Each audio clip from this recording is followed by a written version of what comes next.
Good morning, everyone. Thank you very much for being here today in our second day of the third AFIN conference. Thank you very much for being here another day with us. Yesterday it was a great day where we could be able to learn a lot and wonderful discussions, and I'm sure that today is going to stay in the same line. Today, this morning, we start our first keynote speech with a very special person, which is Dr. Kath Albury, which I'm very glad to introduce today because she inspired a lot of our work and our theoretical framings and everything. So I'm very honored to be able to present and moderate you today. I'm Zenaida Andrejka, and I'm going to be the moderator for this session, and you're going to find me around the converse probably all day long.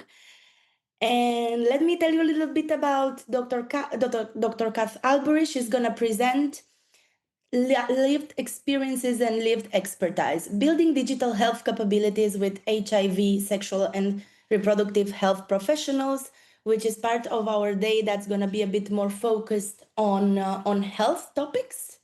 And Professor Kath Albury is an Australian Research Council Future Fellow leading the Digital and Data Capabilities for Sexual Health Policy and Practice research project. The project's knowledge translation resources are available, so you can have those also. Past projects have investigated young people's practices of digital self-representation and the role of user-generated media, including social networking platforms and dating apps in young people's formal and informal sexual learning, safety and well-being practices.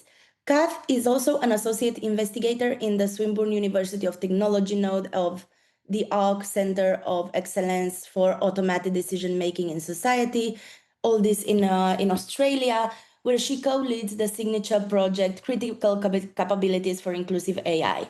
Recent co-author books include Everyday Data Culture and Data for Social Good, nonprofit sector data projects. I'm sure you're going to enjoy a lot her presentation. Thank you very much, Kath, for being here today. We're very excited to have you with us. Oh, thank you. Thank you. Yeah, really kind welcome. Thank you. And I'm really pleased to be here today. And I will get my slides up, which they are now. As I've been very kindly introduced, I'm talking about a project that I've been working on for the past 4 years. And I will also talk a little bit about why a person who some of you may know better from a lot of what you might term media user-centered research is now doing research that really is aiming at developing capability for the health workforce. And before I begin, I'd like to acknowledge the traditional owners of the lands where I live and work, the Wurundjeri people of the Eastern Kulin Nations, whose sovereignty was never ceded. So, as you know, I'm an Australian Research Council Future Fellow, and that is a mid-career funding program here in Australia. Most of our grants do not include salary components for the lead researcher. This one does, so it's been a real gift and a privilege for me to be focused solely on research for the last 4 years. And I'll be talking about the outcomes of that work, but I have obviously excellent colleagues working with me. Dr. Samantha Mannix was the postdoctoral research fellow on the project, and Caitlin Lermonth is currently finishing her PhD on the project. So while I am the fellow, I'm very much working as part of a team.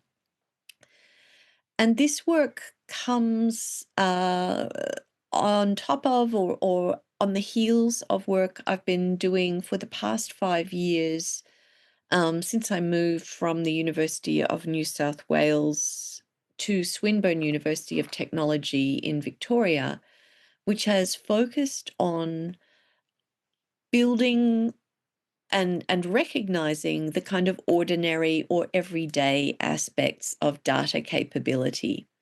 And that comes from a co-authored project with Jean Burgess, Anthony McCosker, and Rowan Wilkin, looking at everyday data cultures. That's a book that we released a couple of years ago. And work with the not-for-profit sector in Melbourne, where I live, where we ran projects that were very multidisciplinary, including humanities and social science researchers like myself, but also computer scientists and data scientists, where we began to work with organizations that would not ordinarily have access to data analytics software and also frameworks for thinking about data, and began to build new models for thinking about the ways data might matter in the nonprofit area, and how organizations that maybe couldn't afford a specific kind of data scientist as part of their role or data analyst could begin to work more productively with their data. And from there, I've moved into looking at the question of what digital and data capabilities together might be for the sexual and reproductive health sectors. Um, and this is a project, I should say, that began by looking at digital literacy and data literacy, and then changed its approach. So I'll be talking about that a bit today. And I also will be talking about the ways I've been working with young adults in this project and how this project kind of builds on my past research, which looked at practices like sexting or dating app use. So right now it might seem that I'm going to be very public healthy for the first part of the project, but those of you who are digital intimacy scholars will, I think, increasingly understand why as this presentation progresses. So why do I say that it's important for the sexual and reproductive health and HIV sectors to develop digital and data capabilities? Um, well, obviously, increasingly since 2020, but before that, digital and data technologies are really central to both the ways our health systems and our social support systems work, but also to the ways that those of us who live in community, lay people, ordinary people, experience connection, well-being, and learning in relation to our health, whether it's our sexual health, our reproductive health, our general well-being, our mental health. All these things obviously intersect with each other. And the digital health market is really booming at the moment, but digital health is not really the same thing as digital public health. Digital health is often about, designing a new device, a new app, a new piece of software. Digital public health is thinking about how digital technologies work with or work against um, kind of the need for person-centered healthcare, or and also the ways that we might think about what are often termed the social determinants of health, or the structural aspects, the power relations, the systemic factors that inform whether or not we have access to good healthcare or not, whether or not we live in an environment that supports our health or not. And digital technologies play a part in the kind of mechanical aspects of health service provision, but they don't always support the needs of the public. They don't necessarily support the public interest, and I think there needs to be a development of kind of competency and capability and an understanding of the systemic and structural aspects of health. And of digital technology in order to really build what you might term a digital public health infrastructure in Australia, certainly, but also in other countries. We know, those of us who follow digital platforms, the politics of digital platforms on spaces like Meta or Rednote or TikTok, We know that content moderation policies often flag HIV or sexual and reproductive health related content, for example, information about contraception or access to abortion, for example, as being against community standards. And in Australia at the moment, we're having an inquiry into the ways that misinformation and disinformation complaints take place. And often health information now is flagged as misinformation in a kind of over policing of health content in the aftermath of the COVID pandemic and the rise of a lot of conspiracy theory around health. So there's a real problem um,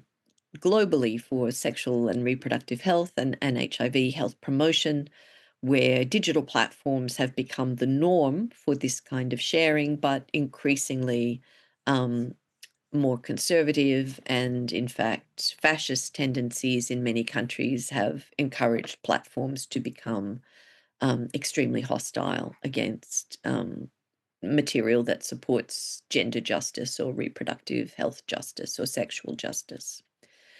And alongside of that, there's increased harassment and surveillance of marginalized communities. And this impacts not only health consumers who may choose to leave platforms or leave particular conversations to avoid being tracked or harassed, but it's also impacting I should say health service providers and health content providers um, because they are finding that their content is subject to flagging and takedowns um, through practices that are sometimes known as brigading or pile-ons, but basically organized digital campaigns of reporting particular kinds of posts. And once a particular post is flagged enough times, it's impossible for the organization to share their content. So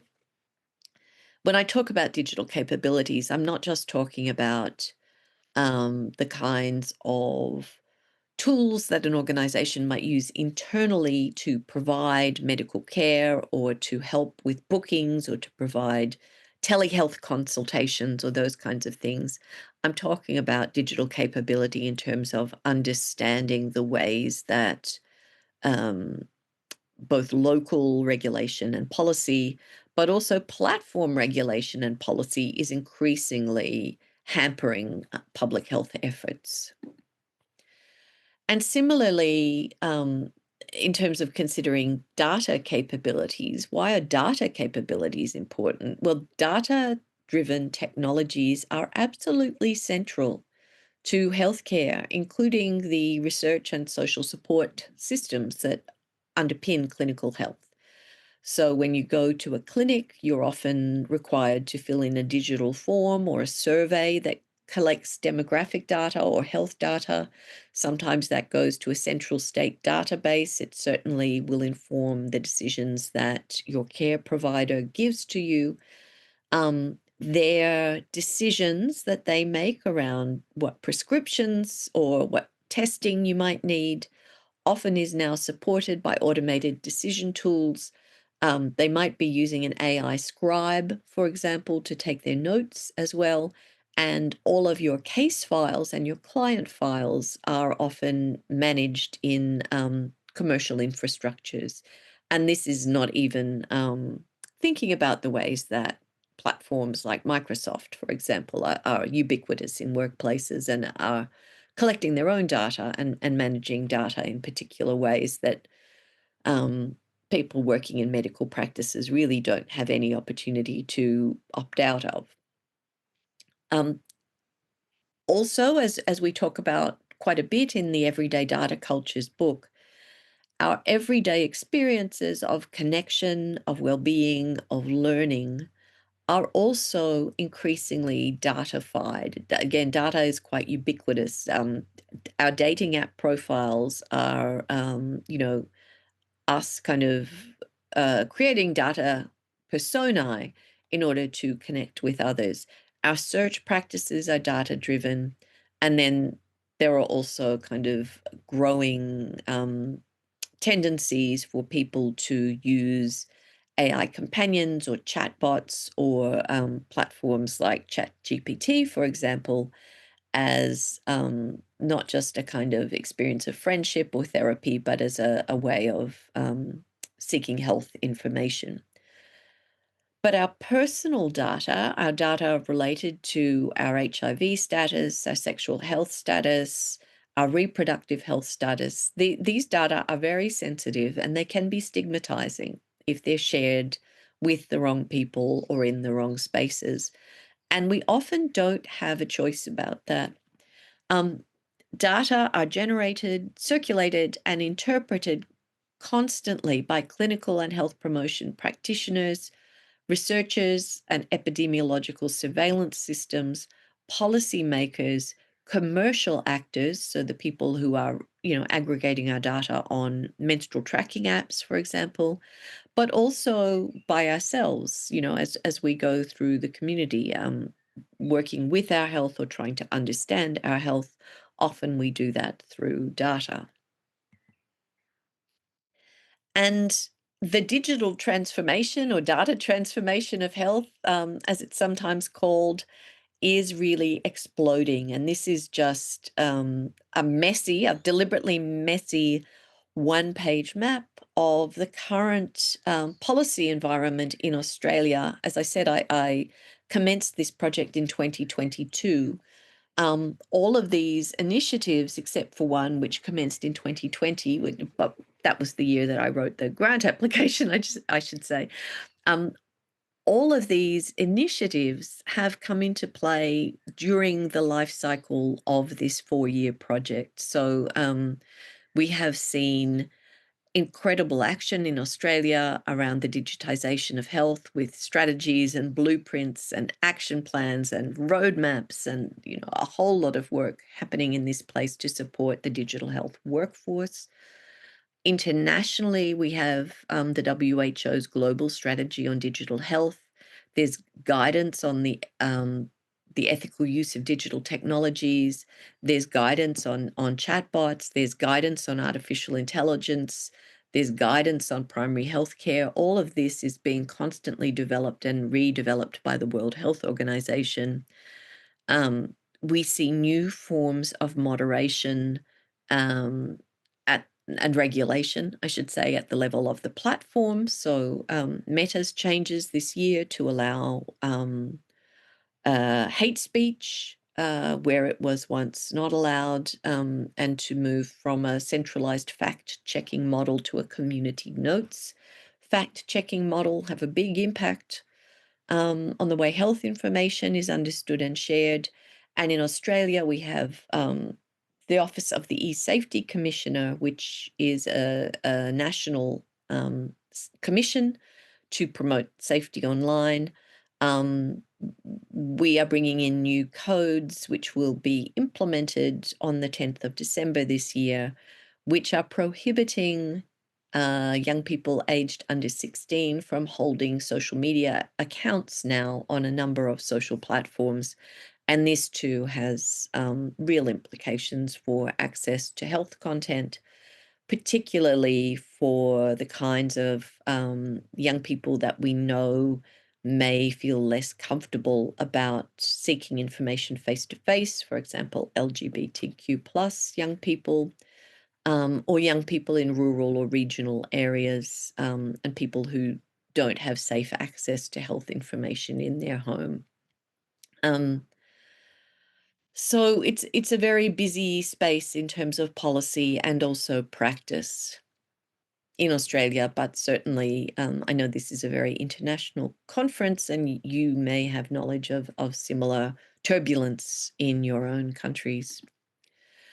So, what am I actually doing in this project? This project sought to look at the role of digital technologies and platforms in the everyday sexual and romantic lives of young Australian adults most affected by sexually transmissible infections and HIV.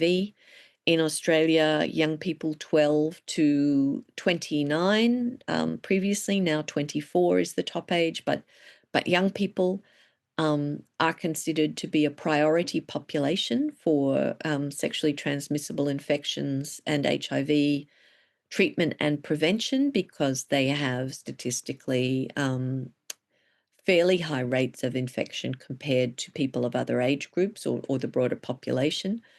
But most of the research and most of the interventions and the funding for intervention in Australia is channeled into school-based education or health promotion targeting the younger end of that age group, the 12 to 17, 18 group that is learning about sexual health in school. My project specifically focuses on 18 to 29-year-olds because that age group is obviously living much more independent lives than the younger group and is encountering different sexual opportunities, but also different challenges in terms of their sexual and reproductive health. But they don't get as much focus in the local research environment. I was also really interested in mapping and benchmarking what I first called digital literacies and data literacies. And this is because um, when I was previously doing a lot of research with young people, looking at practices like sexting or access to pornography, or in the younger group too, the use of dating apps, but more so the sexting research, I was often asked by educators or by the health promotion workforce, um, you know, or told, I guess, by them, oh, well, of course, what we need is more digital literacy. What these young people need is digital literacy. We need to give them digital literacy so that they won't be sexting or whatever the concern was. And I was like, you're talking about digital literacy, but I don't understand what that means in a health context. Um, and what I discovered as part of this research is that there is no fixed meaning in a health context, and maybe it's not the most helpful term to use. That's why I moved to capabilities. So I'll talk about that in a moment. But we have also published an article on that stage of the research that you can read later.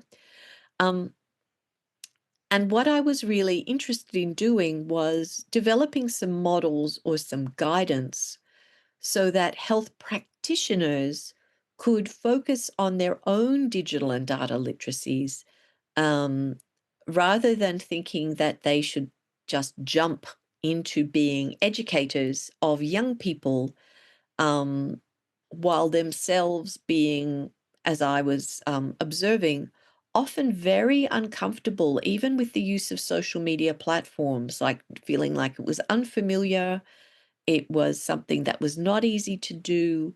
Their organization found it maybe hard to use a platform like TikTok, for example, or Instagram. And I was thinking, if your organization is having difficulty running your own TikTok account, maybe you're not yet ready to be promoting digital literacy to other people. So that's why I launched this project and started this particular field of research. Um, and obviously, I'm a qualitative researcher, and I'm very interested in collaboration and participatory research wherever possible. So this project involved a lot of participatory work, both with young adult health consumers, but also with sexual and reproductive health practitioners.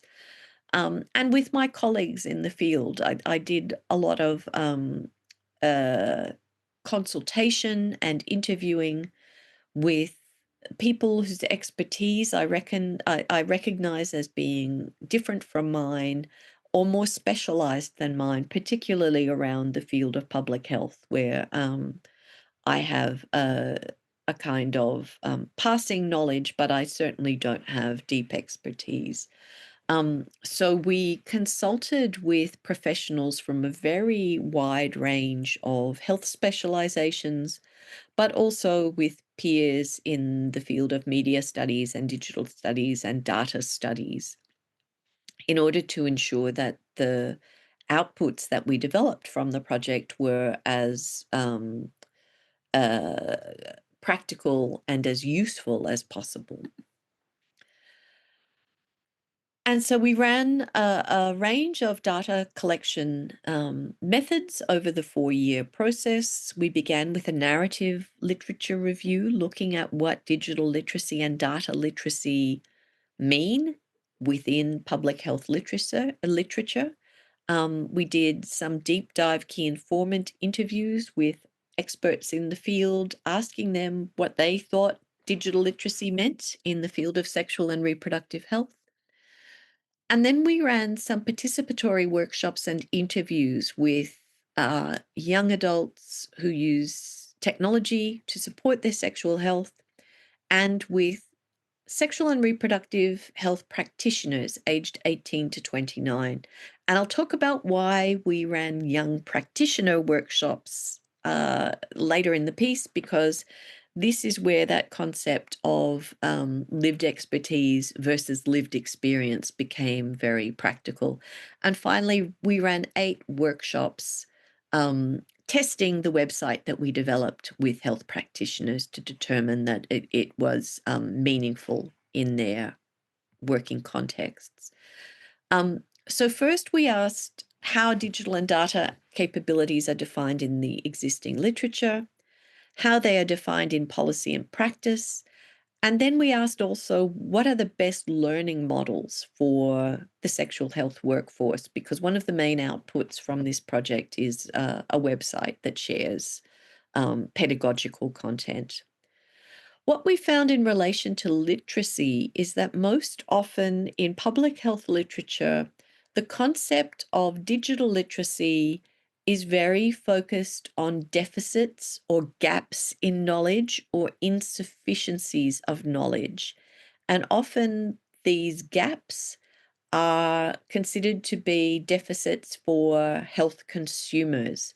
There's very little discussion of what health professionals might need to know, or what they do or don't know in relation to digital literacy, and there's absolutely nothing in relation to data literacy. And as we were thinking about this, we went back to some of the work that I did with Anthony McCosker at Swinburne University of Technology, and as part of that Everyday Data Cultures book and other work we've done, where we began to think about whether or not literacy was even the right term, because we know from the history of the humanities, actually literacy is always a very contested concept. Literacies are often a means of marking, who has certain cultural knowledge, who has certain cultural capital. Um, when it comes to the workforce, literacy is even more loaded, because only particular work skills are considered literacy. And you can tell, which kinds of work skills are considered most important when you think about which kind of working skills or professional skills are considered aspects of literacy. And I was looking at the work of Annette V, who is a literacy scholar, who talks about the history of teaching computer literacy in schools. And she says, we don't ever say, oh, my barber is very hair literate. We don't say my mechanic is car literate, but we do consider other kinds of work to be the outcomes of literacy. And really, if we take a capabilities approach, we can be more generous in a way. We can recognize agency.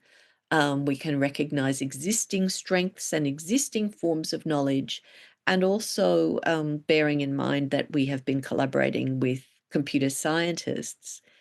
In terms of the language of computer sciences, capabilities are a really useful framework, because capabilities don't just refer to the skills or knowledge or capacity of human individuals.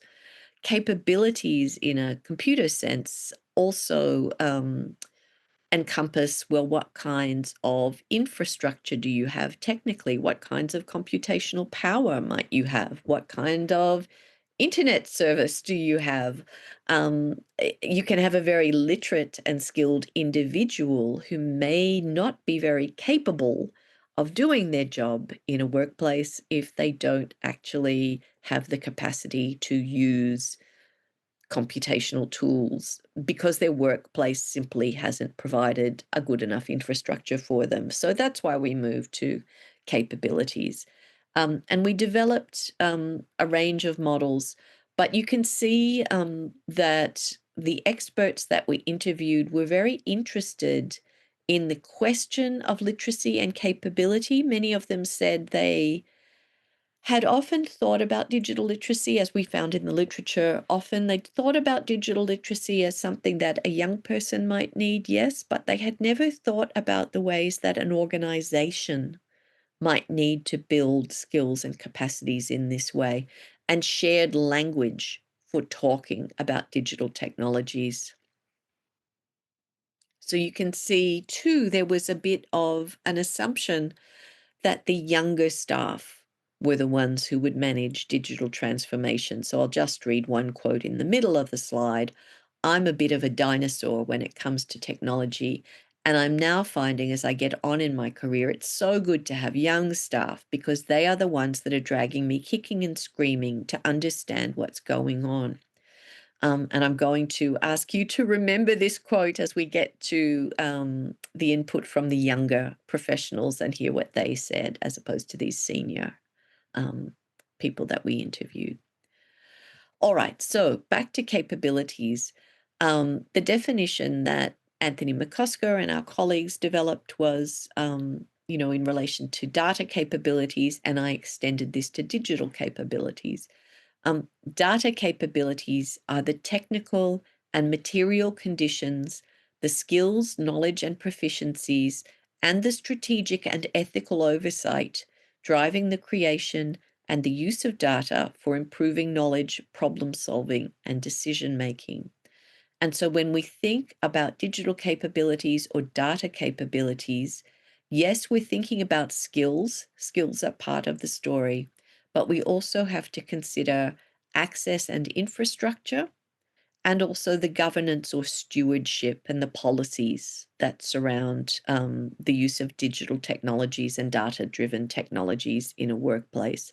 And I would say that all of this actually applies to um, ordinary people outside of work and our everyday use of data. We may be very skilled in using our phone, but if we can't access the Wi-Fi, we can't use the phone because we don't have access and infrastructure. Similarly, we need to understand the ethics and the rules of how we might use the phone, and also consider the kinds of data practices that we might use in order to have a kind of strategic approach to the deployment of skills. So that's why we're using the term capability, and I hope that's clear enough. So we developed models and frameworks after these interviewing and literature reviewing stages for digital capabilities and data capabilities. And you can see at the top, access and infrastructure, skills and governance. We have sub capabilities also relating to these things. You can find all of this on the DDC SRH website. There is a QR code there as well if you want to open it up through your phone. So I will not be reading things out to you from a tiny screen today, but I just want to show you these are the models that we developed for the workforce. This is the data capability model. And we developed these tables which describe the capability, but also define sub-capabilities or the details of the capability, and then ask some questions at the end that can be applied in a conversation between colleagues, a conversation between managers and funding bodies that might help an organization or a health worker understand what digital capabilities or data capabilities are most relevant in their professional context. So then we developed this framework, and we also thought, okay, there are many learning resources available for young people. Often they are developed by professionals.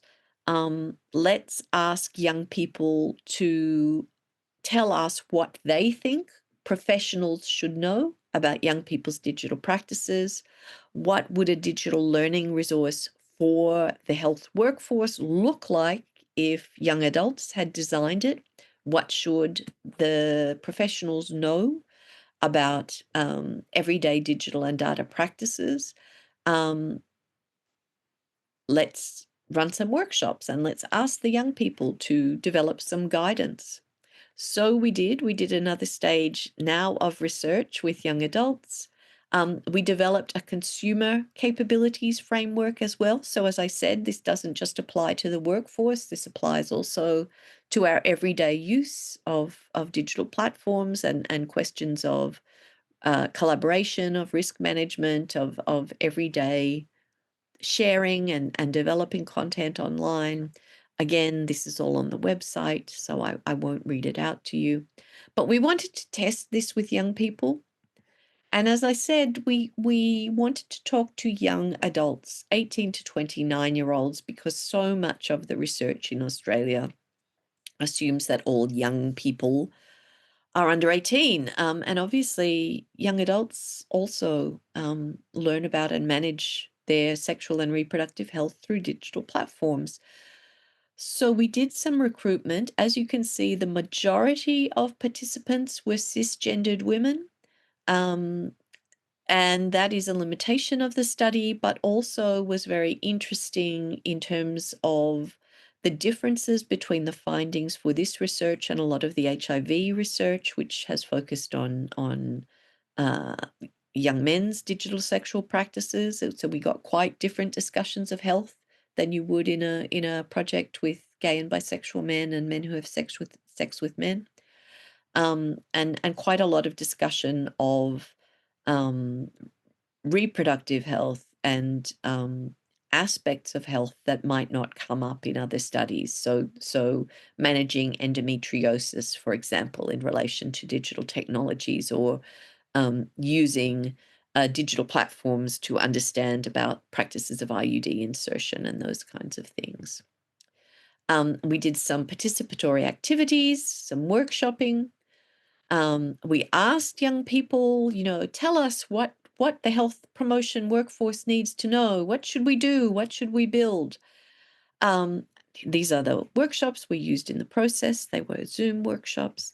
Um, and what we learned, sorry, I'll go back to the last one, is that people who are health consumers really are not very clear on what the health workforce needs to know. And that's because if we are not doing a medical degree or a health promotion degree or a public health degree, we don't really understand the decision-making practices that go on in a professional context.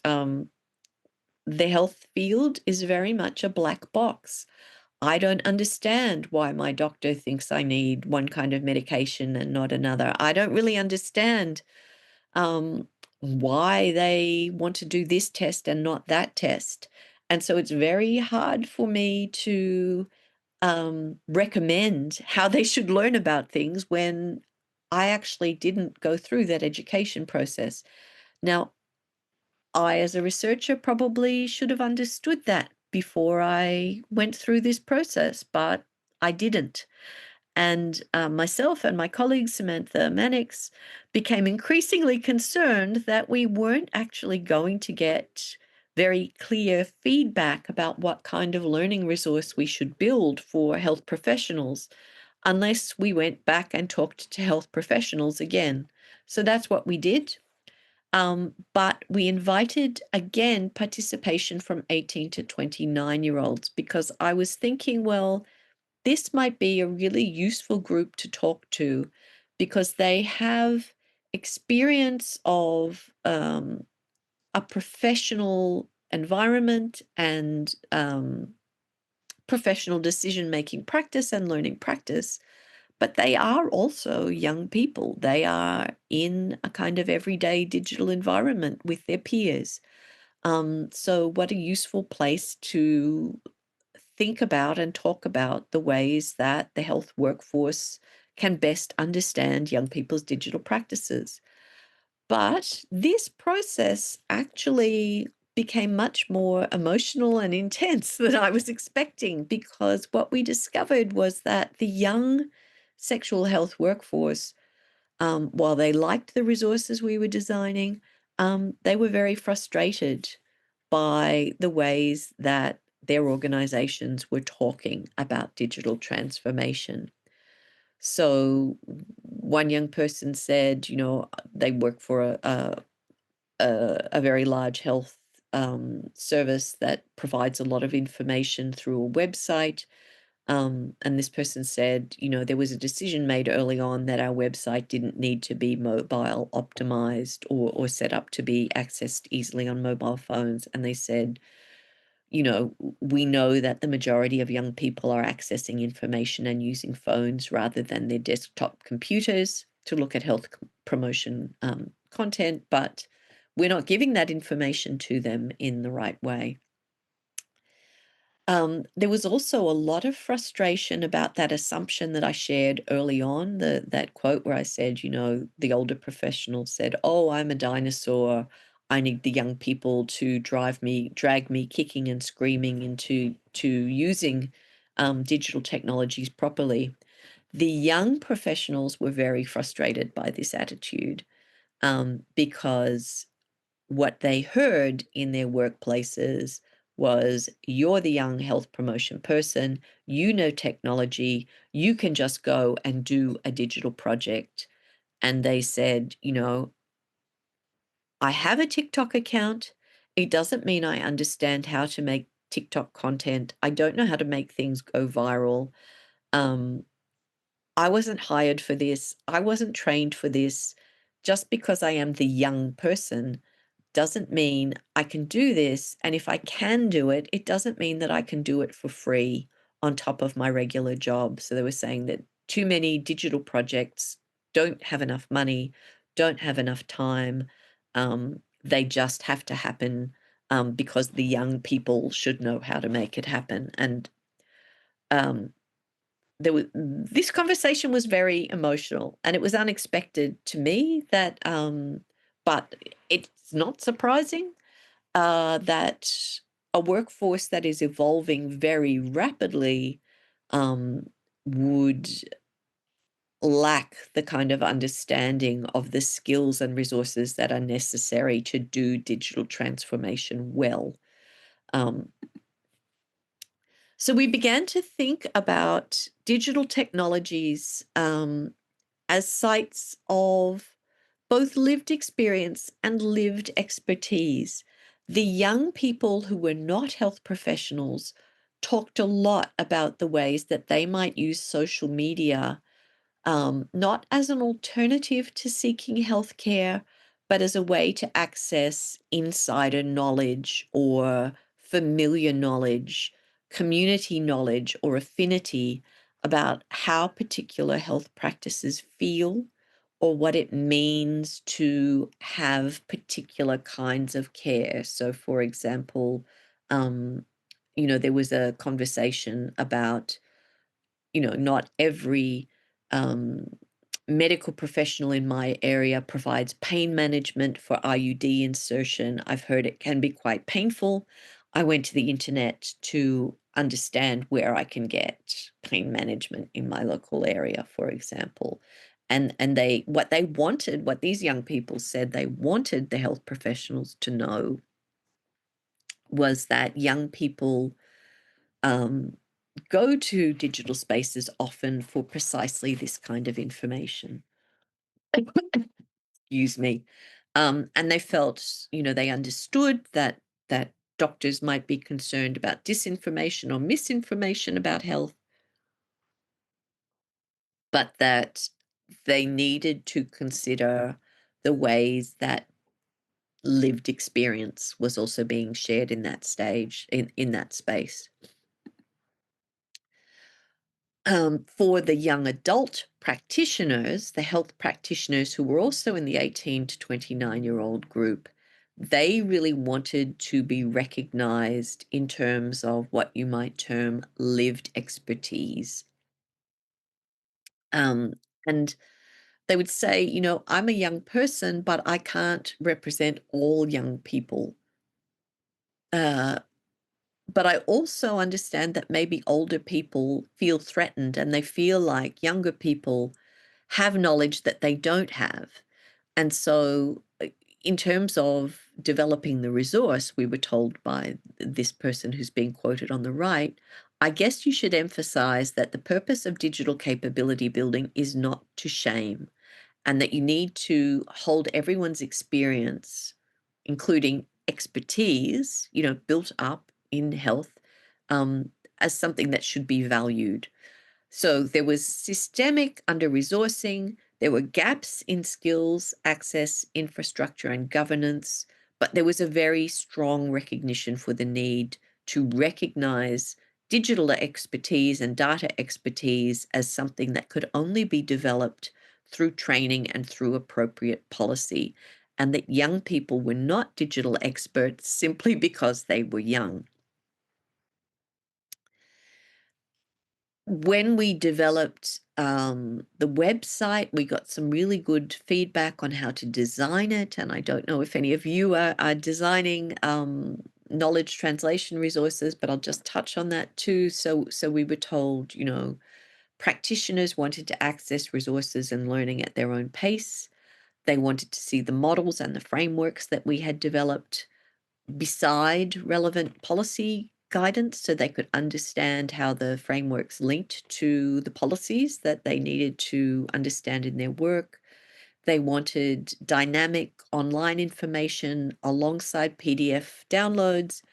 And also there was a joke about, the way the format was presented. So I've translated that as don't be boring, but it was like, uh, don't present us with a blue and white policy document, basically. Um, Give people information that they can take a deep dive in if they want to, but also that they can just skim very easily and very quickly. So the website, when you go and have a look at it, has short videos, it has downloads, it has text-based pages, it has a lot of complex information, but we've tried to keep it very succinct and easy to follow. And so this is what you'll see when you go to the website. We have the models. We have case studies where we apply the models. We were asked to explain some of the controversies and wicked problems that health practitioners might encounter, and we've linked to relevant research and evidence there. We have some FAQs, and we also have checklists that organizations can use as part of their work. So in a sense, this is a project that's about knowledge translation and implementation of not just public health information, but also, what I and a number of colleagues have learned about young people's digital practices and the ways they intersect with reproductive and sexual health, and how this needs to be understood in particular professional contexts, and how professionals can ask questions about that. So this is how we developed the website. I won't go through the details, but I've got a reference at the bottom. We used a framework shared by Michelle Fine um, through a kind of critical participatory research lens, which encourages an attention to power and hierarchy, which we felt was really important given what we were hearing about the differences between different groups in health sectors, and the ways that junior health professionals felt undertrained and under-recognized in relation to digital work. But we were also encouraging participants in the validation process for the website to critique the concepts themselves. And we had a project research group, an expert research consultation group that we also encouraged to critique the work as we went along. And I think it's really important to make sure that participatory work and consultative work isn't just seeking a rubber stamp or, we're not asking for a medal as we go along, or an award or a trophy. We're actually asking in a very open way for critique, and we're showing that we will respond to critique. And we, in fact, redesigned our website after sharing it for the first time because we received some very useful critique about the initial format for the web design. So as I'm wrapping up, I want to talk again about this lived experience versus lived expertise concept. And it's a concept that still is a bit work in progress for me. But it's just interesting when we think about participatory work, we often invite a consumer group to participate as if they kind of have this naive or authentic experience that then needs to be translated through um, a professional understanding or an analytical understanding. Um, and you can see two quotes from Elle Gibbs, who is a disabled activist, but also a designer. She says at the top, "I often sit in spaces where I am the only disabled person or one of the very few. Um, it's awkward as fuck and often very uncomfortable. I have considerable professional expertise. As I said, she's a designer, and yet this is often ignored in the tick the disabled person at the table box when she's brought into government consultations about designing educational resources or social service resources." And similarly, my colleague at the University of New South Wales, Sukhmani Khurana, has written about this. She says it's often assumed that those with lived experience do not possess analytical expertise or the neutrality needed for analysis. Those chosen to talk about their lived experience are often drawn upon to solely talk about their personal histories without making reference to connected racial struggles. And Sukhmani is a media scholar, but she's often, as she says, invited to talk about her perspective as an Indian person. And she can't really bring her academic analysis into those conversations all the time. So it's a tension. And I think this is a tension that we encountered when we were working with the different groups of 18 to 29-year-olds, where we were asking people to imagine different perspectives. And maybe we were essentializing lived experience, and yet also we were seeking lived expertise. And this is a conceptual piece of thinking that I'm going to go into more now that I've kind of finished the more, develop the website, get the knowledge translation resource out into the world perspective. So we're asking, does youth equate to lived expertise in the health setting? If you're saying, oh, these young people, they're digital natives, they can just do our work. Are we saying, being young makes you authentically an expert in digital technologies or digital experiences? Not all young people use social platforms. Not all people who have expertise in the use of social platforms are young. It's a conversation to have and to continue to have.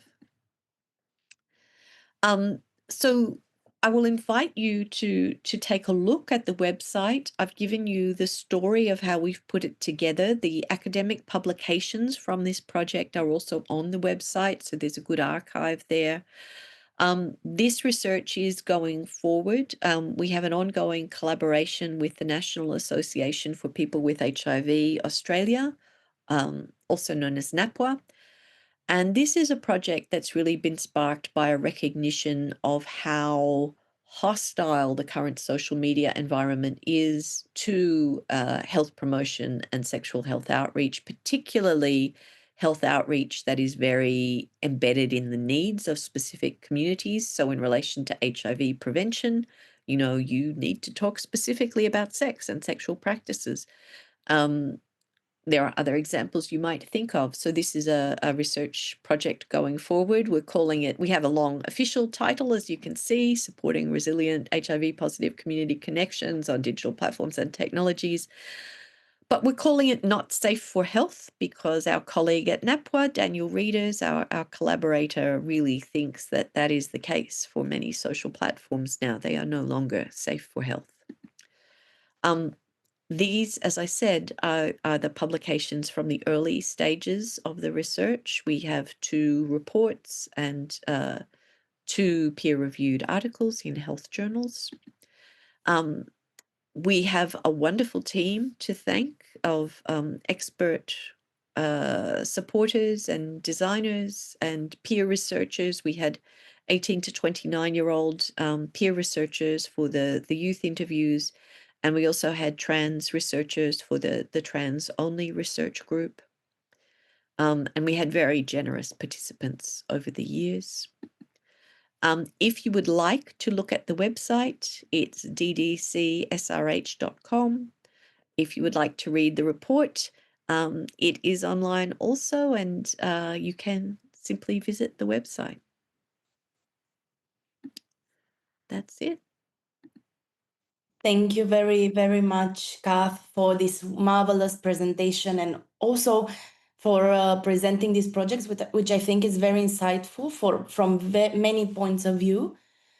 Going a little bit back also on many topics that we have discussed yesterday, and you also pinpointed today the importance of including this lived expertise, which I found a concept absolutely marvelous because it allows us, as you mentioned it, to change the paradigm and also to change the focus from and pointing it more on doing research with rather than on young people. And also when we do all these campaigns, and this is something that Sana mentioned yesterday, and it was mentioned also in the roundtable, and I think it's very important to have it very, very clear now.